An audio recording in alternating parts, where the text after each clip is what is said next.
UP में गौर यात्रा के दौरान कांगड़ा में लगाने के योगी सरकार के फैसले पर सुप्रीम कोर्ट ने रोक लगा दी है। इस बीच अब एक बार फिर ये मामला सुप्रीम कोर्ट पहुंचा है। हालांकि अब कोर्ट में इसके समर्थन में याचिका डाली गई है। बीते दिन सुप्रीम कोर्ट ने यूपी के साथ उत्तराखंड और मध्य प्रदेश सरकार को भी ऐसे ही आदेश पर नोटिस जारी किया। कोर्ट ने सभी आदेशों पर अंतरिम रोक भी लगा दिया है। दरअसल मुजफ्फरनगर के वरिष्ठ पुलिस अधीक्षक द्वारा जारी निर्देश का समर्थन करते हुए एक याचिकाकर्ता ने कहा कि इस मामले को जबरन संप्रदाय और रंग देने की मांग की जा रही है। उन्होंने कहा कि मुझे इस मामले में पक्षकार भी बनाया जाए। याचिकाकर्ता सुरजीत सिंह यादव ने कहा कि यह आदेश स्वभक्तों की सहूलियत, आस्था और कानून व्यवस्था बनाए रखने के लिए दिया गया था। उन्होंने कहा कि इसे बेवजह सांप्रदायिक रंग, आस्था और कानून व्यवस्था बनाए रखने के लिए उन्होंने कहा कि इसे बेवजह सांप्रदायिक रंग दिया गया है। बता दें कि वरिष्ठ पुलिस अधीक्षक ने गौर यात्रा के दौरान दुकान मालिकों को दुकानों के बाहर अपने नाम प्रदर्शित करने के लिए कहा था।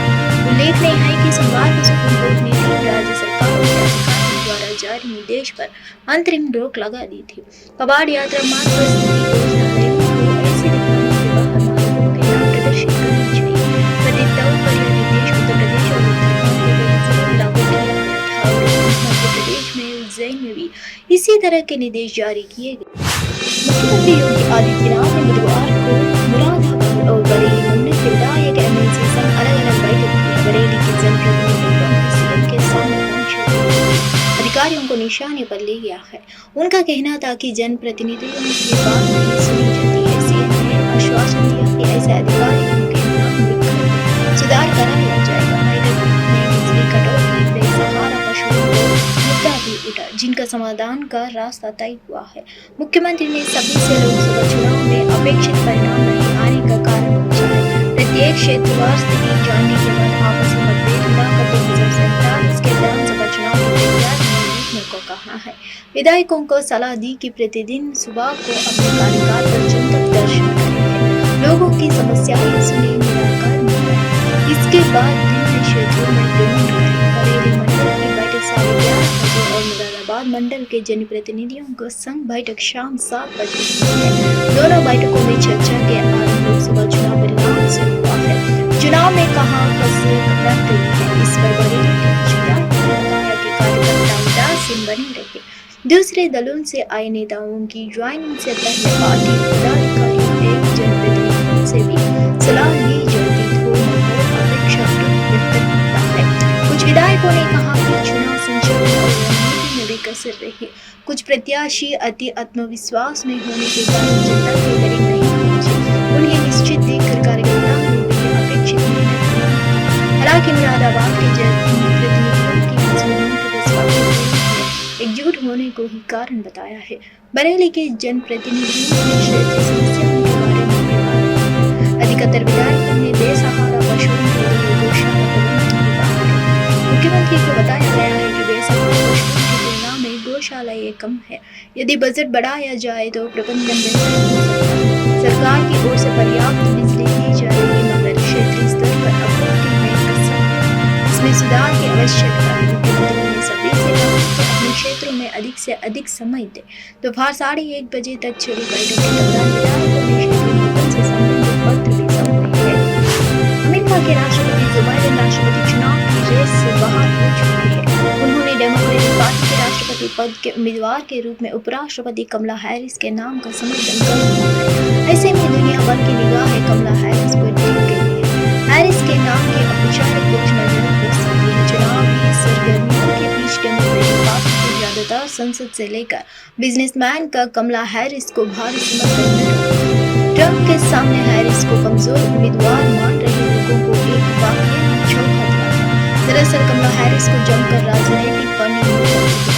उन्हें महज 3 दिनों में ही $250 मिलियन से ज्यादा पॉलिटिकल फंडिंग मिल चुकी है। जानकारी के मुताबिक कमला हैरिस को मिली 250 मिलियन फंडिंग में से पिछले 24 घंटों में $100 मिलियन से ज्यादा जुटाया जारी है।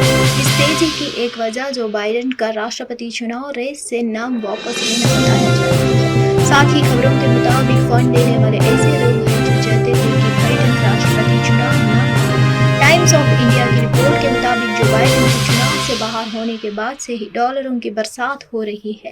फंड देने वालों में बॉलीवुड और हॉलीवुड के सिलिकॉन वैली के दिग्गज शामिल हैं। फंडिंग करने वालों ने सेपरेशन से पहली बार दान किया है, जो इस बात का इशारा कर रहे हैं कि यह डोनेशन कमला हैरिस के लिए नए रास्ते खोल सकते हैं।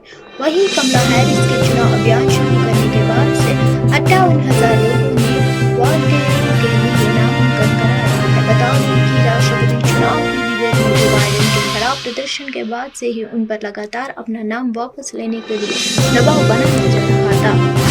बॉलीवुड सुपरस्टार सलमान खान के घर हुई फायरिंग मामले में अब और नए खुलासे हुए। मामले में मुंबई पुलिस द्वारा दायर चार्जशीट में कहा गया कि जेल में बंद गैंगस्टर लॉरेंस बिश्नोई के छोटे भाई अनमोल ने ही अभिनेता के मुंबई स्थित घर के बाहर गोलीबारी करवाई है। यह भी कहा गया है कि वो इस घटना में शामिल बंदूकधारियों में से एक को सीधे निर्देश दे रहा है। चार्जशीट में कहा गया है कि अनमोल बंदूकधारियों को वह कहा रहा था कि सलमान को डराने का काम करें। मुंबई पुलिस के अपराध शाखा ने इस महीने की शुरुआत में विशेष महाराष्ट्र संगठन अपराध नियंत्रण अधिनियम अदालत के समक्ष 1,735 पन्नों का आरोप पत्र दायर किया है। चार्जशीट में बताया गया कि अभिनेता के घर पर गोलीबारी की साजिश वर्चस्व स्थापित करने के इरादे से रची गई थी, जिसका उद्देश्य बिश्नोई लोग के लिए आर्थिक और अन्य लाभ प्राप्त करना था। चार्जशीट के एक दस्तावेज में अनमोल बिश्नोई और गिरफ्तार शूटर विक्की कुमार गुप्ता के बीच हुई ऑडियो चैट पर आधारित है। चार्जशीट में कहा गया है कि एक बातचीत में अनमोल बिश्नोई शूटर गुप्ता को यह निर्देश देते हुए सुना जा सकता है कि वह सोच समझकर और हर जगह फायरिंग करे, भले ही इसमें 1 मिनट से अधिक समय लगे और इससे इस तरह के किया जाए कि इससे भाई डर जाए। इसके अलावा अनमोल शूटर से फायरिंग करते समय सिगरेट पीने को कहता है ताकि वह इलाके में लगे सीसीटीवी कैमरों में एक निडर व्यक्ति के रूप में दिखाई दे। बातचीत को हवाला